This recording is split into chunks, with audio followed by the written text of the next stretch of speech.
আলোচনার মাধ্যমে সমস্যা সমাধানের পথে শহীদ জিয়া থাকতে, কিন্তু ভারত সেটা চায় নাই। আবার কোনো একদিন যদি গোলাগুলি না হতো আমরা হতাশ থাকতাম, আজকে এরকম কেন?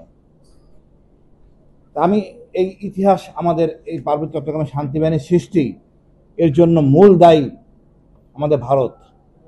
আমাদের সৃষ্টির শুরু থেকে অদ্যাবধি পর্যন্ত ভারত আমাদের চারিদিকে অক্টোপাসের মতো পেঁচায় আছে।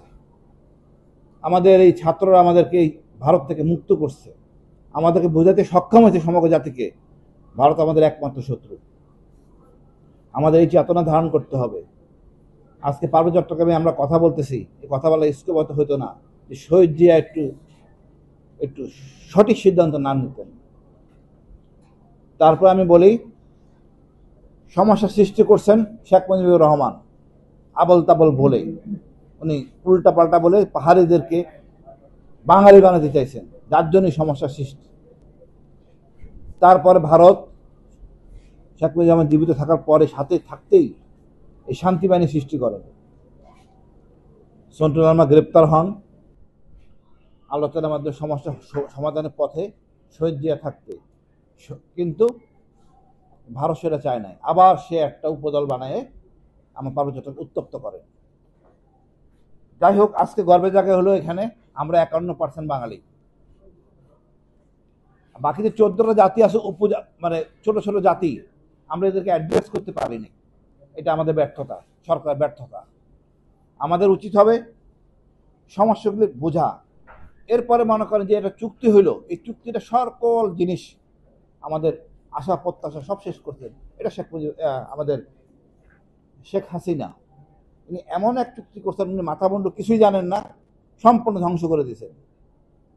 এই চুক্তির একটা শর্ত ছিল যেটা বাস্তবায়ন করা সম্ভব হয় নাই। পাহাড়ি মানে চাকমা পুলিশ পাহাড়ি পুলিশ হবে, তাহলে কি অবস্থা হচ্ছে বুঝুন তো আপনারা। পাহাড়ি পুলিশ যদি থাকতো খাগড়াছড়িতে, আজকে আমরা চলতে পারতাম? উনি এরকম একটা চুক্তি করছেন।